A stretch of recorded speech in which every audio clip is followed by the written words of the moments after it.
The leader of the opposition has called for an RCMP investigation. He's called for the Prime Minister to resign. But even the person at the heart of this whole controversy, Jody Wilson-Raybould, has argued that nothing illegal happened. She said it was improper. She said there were veiled threats. So what should happen next as we head into another week of testimony at the Justice Committee? Let's find out. Joining me now is the leader of the Conservative Party of Canada, Andrew Scheer. Good to see you, sir. Good morning. All right. Why did you call for the Prime Minister to resign over this, even after Jody Wilson-Raybould said, I don't believe anything illegal happened? Mm-hmm.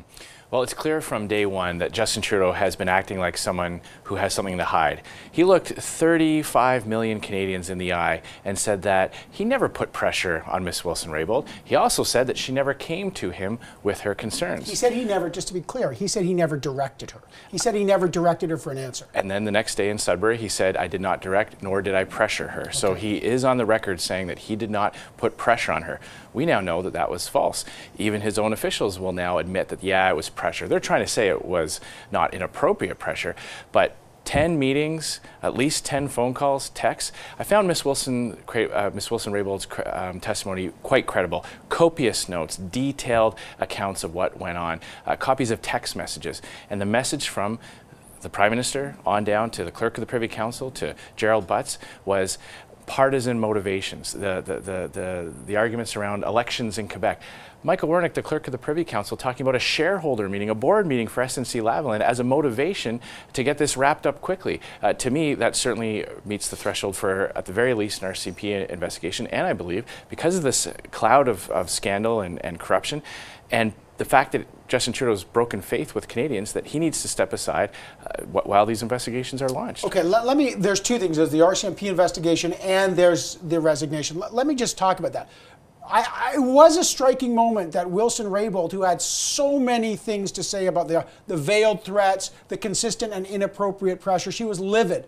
But then she was asked, do you think this rose to the threshold of illegality, which would then trigger an RCMP investigation? She said no. She then said the system is still working. And she then said the Prime Minister never directed me. In fact, she testified that he said it's your decision. Given those aspects of her testimony, do you still believe, or why do you believe it rises to the level of criminality? I believe it rises to the level of having the investigation. I believe it's time to have an independent outside look at the situation that went on and to find out all the details and to make that determination based on whether or not criminal charges should be pressed. That's up to the RCMP. It's not up for me to determine that a line was crossed into criminality. We call in independent judicial experts. That's what this whole scandal is about. But you raised the idea of obstruction of justice. That's and right. And intimidation and possible breach of trust. So that would be what I would encourage the RCMP to look at. Ultimately, it's up to them to determine if there are enough grounds to proceed. But you mentioned about the direction, and the Liberals are being, and Justin Trudeau is being very, very crafty here. He's saying that he never directed her.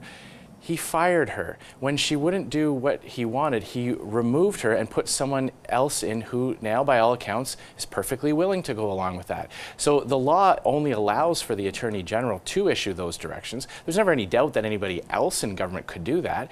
And when she wouldn't do it, he moved her out of the way. What do you make of the idea, the Liberal defense?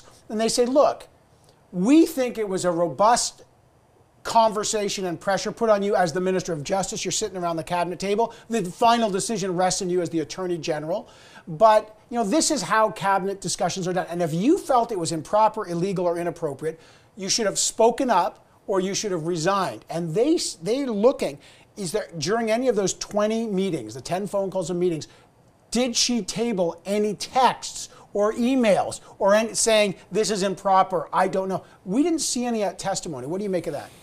Well, I would put it to you that she indicated that she had a face-to-face meeting with the Prime Minister and with Michael Wernick, where she said, and she communicated this to Bill Morneau and his Chief of Staff as well, and said, you need to stop contacting me. You need to stop. She told them to stop. They didn't stop. They kept on pursuing this matter, kept on piling on the pressure. And I also reject the argument that she should have stepped down. She was clearly the only person that was preventing them from politically interfering in a criminal court case. The Liberals keep saying, oh, we were concerned about jobs, and we're unapologetic about that for SNC-Lavalin. If you were the Prime Minister, would you cancel the option of giving a deferred prosecution agreement to SNC-Lavalin? It's not about, and this is I'm glad you asked the question, because this is the crux of this matter, is it's not up to the Prime Minister of this country to determine what goes on in a courtroom. The Parliament passes laws, it gives tools to judges and Crown prosecutors to determine how best to enforce justice in this country. The Prime Minister is fully legally allowed to say around the cabinet table, even to the Justice Minister, what are the options here for a company X, in this case SNC-Lavalin? Should we give them a criminal trial, or should we use this tool called the deferred prosecution agreement? So I just ask you, would you rule out this deferred prosecution tool, because it's new? When the Conservative government passed the legislation that Jerry Butt says he doesn't like, so he asked Ms. Wilson-Raybould to ignore the law, it was precisely to take these types of prosecutions out of the hands of politicians and put it in the independent director of public prosecutions. So you're not opposed to the tool. You think the tool can exist, deferred prosecution, but you're saying as a Prime Minister you would never talk about it.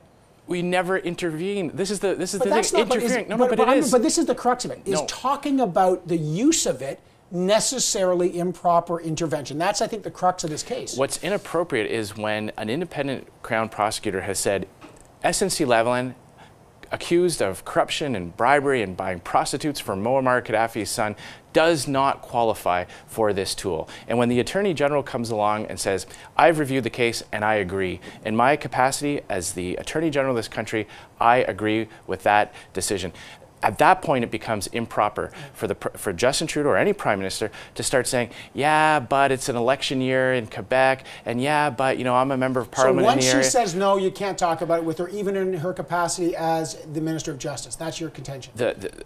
As Ms. Wilson-Raybould said, once the decision is taken, once the context and the facts are examined, and a decision is made, at that point, trying to change that decision, overturn it, get it to be reversed, I believe is highly inappropriate. Okay, last question to you. There's a lot of confusion on this. The he said, she said. I felt it was improper pressure, but it wasn't necessarily illegal. If you become the Prime Minister, would you then do what the Brits have done and separate the Minister of Justice from the Attorney General? Have that, instead of double hatting that, separate that and have that person outside of cabinet so there's no more of this confusion?